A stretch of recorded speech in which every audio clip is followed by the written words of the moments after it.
In terms of your current sales strategies that we've seen, it looks like you're focusing on the Australian and New Zealand markets. What are your thoughts on the current export strategy to Japan and also other international markets? Well, given our, as I already mentioned, our increased presence recently in the acquisition of our manufacturing company and also the recent growth of Australia over the past year, we believe that the next stepping stone is clearly Australia.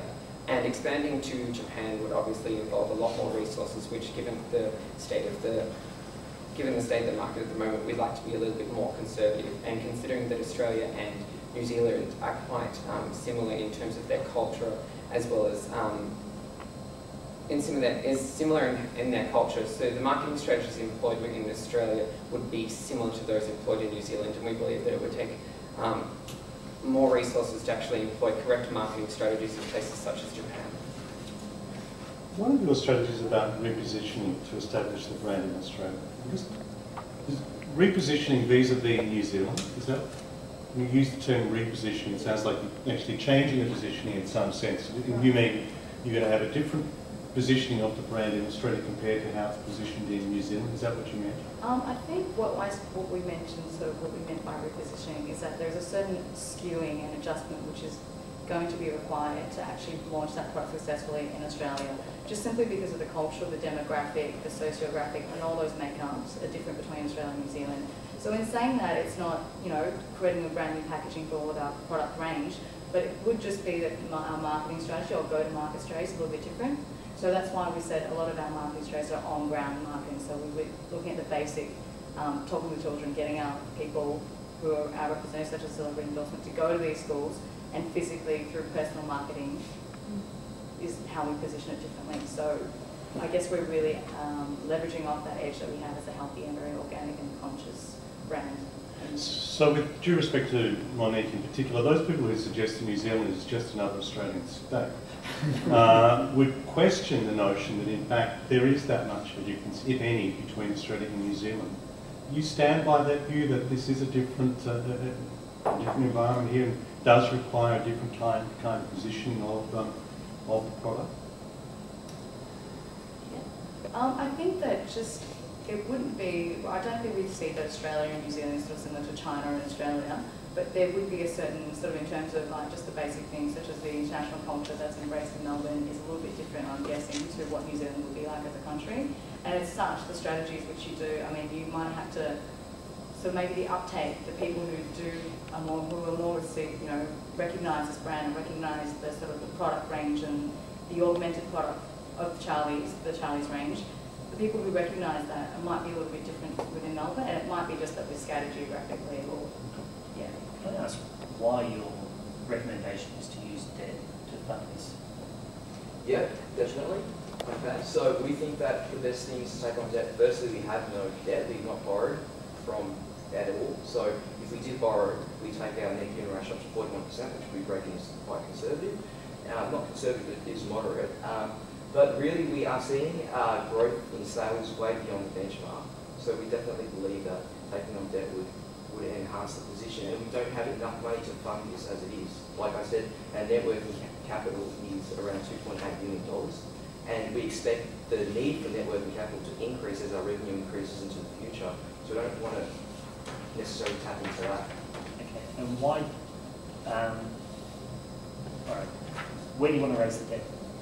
We believe that not raising debt as in raising... Sorry, where do you want to do it? Okay, borrow from a bank. Borrow from a bank. And do you want to fix? Do we want a fixed rate on that debt, or do you want to continue in line of credit? I'm unclear how you want to raise it. Yeah. Well, we'd probably go for fixed. We wouldn't want to take on the risk of variable interest rates, so we'd probably go fixed. And there's no risk to us if we fix rates? Yeah, but there's also risk if we go variable. We'd like to keep our interest expense fixed, and then we know what to prepare for. So we reckon that that's the best way to do it, especially with the credit crisis. In New Zealand, we're pretty close to first to market with this whole idea of being, an organic, good for you, healthy type product. In Australia, there's already some other small to medium-sized established brands, nudie fruit juices, you may or may not be aware of. How do you see our product comparing to those? How are we going to take those on? That message is already being sold as well by UniMelb. Well, the thing about Uni is we see ourselves, and having a look at the Charlie range, the product width from Charlie's entire package is so well rounded that there are certain, there's probably about half of those products which are not on the Australian shelf at the moment. And just that alone is a new product that's on the shelf. In respect to the nudie and the products already out there, they do sell themselves as juices, but I guess the positioning and the brand equity that comes from it, and the launch of Phoenix, which has been quite successful actually, locally in Melbourne at the moment. It's one of those things that we're just one step at a time, getting that foothold in there. And we are organic, which is something that the other brands don't market as strongly.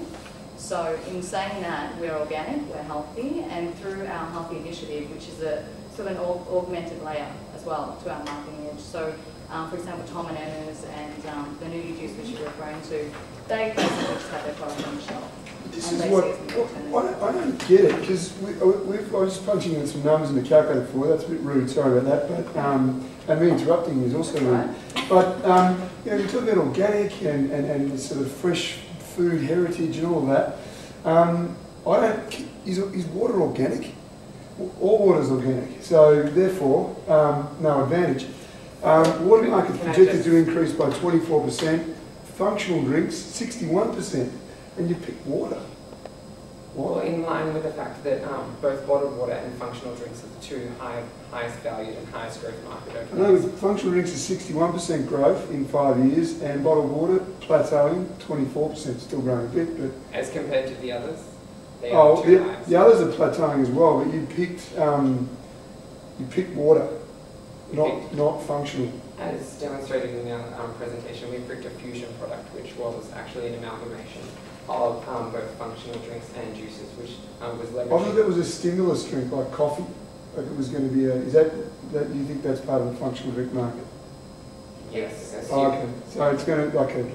So fusion is basically the amalgamation of two markets, which means that we can take from the functional market as well as the functional products as well as the juice market.